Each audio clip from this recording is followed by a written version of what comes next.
में मैं यहाँ पे जो है वो पेश हुआ हूँ और जब भी अदालत जो है वो तलब करेगी हम अदालत के एहतराम में जो है वो सरेंडर करेंगे।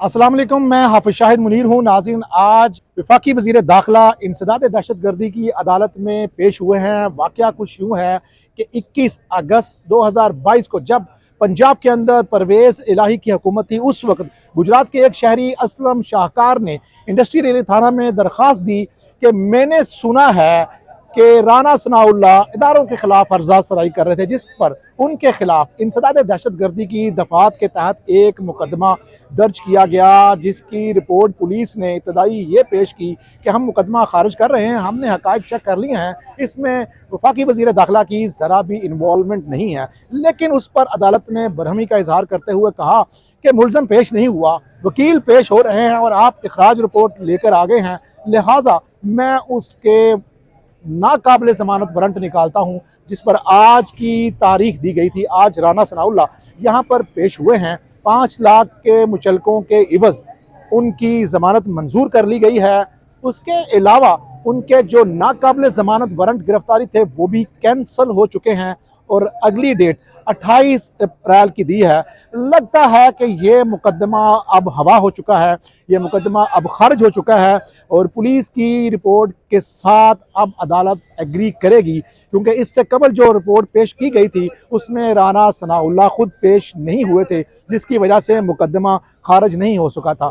आज उन्होंने अपने आप को अदालत के सामने सरेंडर कर दिया है, इसीलिए 28 अप्रैल की डेट दी गई है। राना सनाउल्लाह जब यहाँ से बाहर निकले हैं, उन्होंने मीडिया से बात की है, क्या क्या बातें की हैं, हमने उनसे सवाल जवाब भी किए हैं। क्या सवाल हैं, क्या जवाब हैं, सब हम आपको सुनाने जा रहे हैं।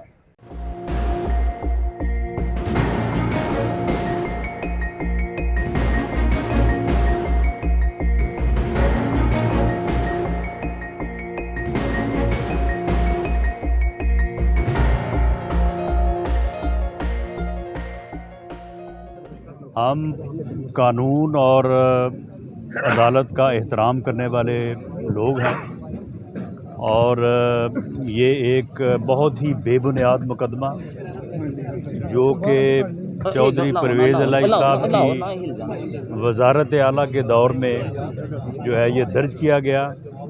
ना इसके कोई मुद्दई का पता है कि वो कौन है, ना इसमें कोई गवाह है और पुलिस ने जो है वो तफ्तीश में इस मुकदमे को खारिज कर दिया और उस अखराज रिपोर्ट के पेश होने पे मुअज़्ज़ज़ अदालत ने ये मुनासिब समझा कि उन्होंने जो है वो मुझे तलब किया। तो आज अदालत के एहतराम में मैं यहाँ पे जो है वो पेश हुआ हूँ और जब भी अदालत जो है वो तलब करेगी हम अदालत के एहतराम में जो है वो सरेंडर करेंगे।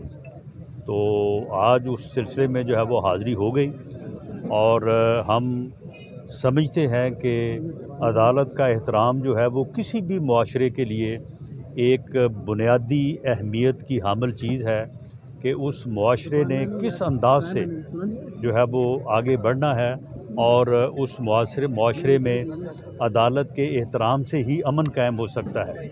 आपने पिछले दिनों में देखा होगा कि एक साहिब अदालत में पेश होने के लिए अपने साथ इतना बड़ा लाहो लश्कर लाते रहे हैं कि अदालत को काम करना जो है वो मुहाल होता रहा है और उस सिलसिले में जुडिशल कम्प्लेक्स इस्लामाबाद और इस्लामाबाद हाई कोर्ट में जो मनाज़र लोगों ने देखे हैं, मीडिया ने दिखाए हैं, वो इंतहाई अफसोसनाक हैं। ओ भाई, जब एक सियासतदान बात करता है तो वो सियासी बात करता है। मैंने जो बात की है वो मैंने सियासी वजूद की बात की है। मैंने वो बात जो की है वो मैंने सियासी वजूद की बात की है। लेकिन आपको जो गलतफहमी हुई है और आपने जो उसे जिस तरह से समझा है या बाज़ एंकर साहबान ने उसको जिस तरह से समझा है, उसकी वजह भी इमरान खान न्याज़ी है।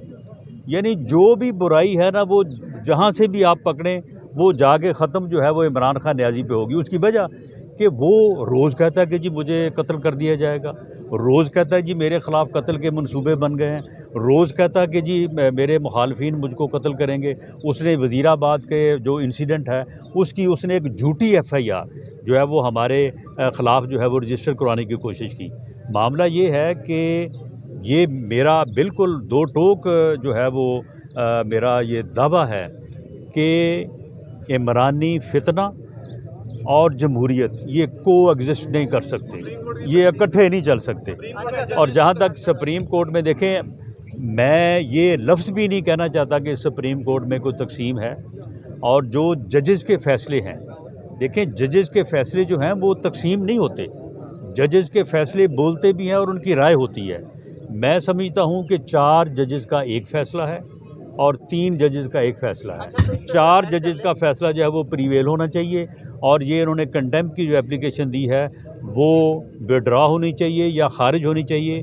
और 4 जजेस ने जो फ़ैसला दिया है उस फ़ैसले के ऊपर अमल दरामद होना चाहिए। ये तमाम चीज़ें जो हैं, ये इकॉनमी की जो बुरी हालत है, जो कि इसी इमरान खान न्याजी की हुई है। भट्टा जो मुल्क का बैठा है, आप देखें कि 31 जुलाई 2018 को मुल्क कहाँ था और जब इसने छोड़ा है तो उस वक्त जो है वो कहाँ था।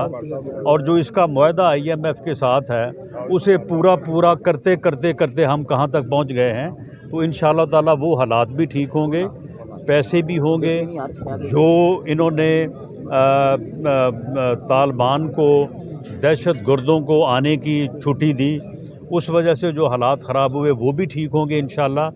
और उसके साथ साथ एक बुनियादी चीज़ ये है कि पाकिस्तान का आइन ये करार देता है कि मुल्क में इलेक्शन जो हैं वो इकट्ठे होने चाहिए, तमाम असम्बलीज़ के एक ही वक्त में होने चाहिए और अंडर केयर टेकर सेटअप होने चाहिए।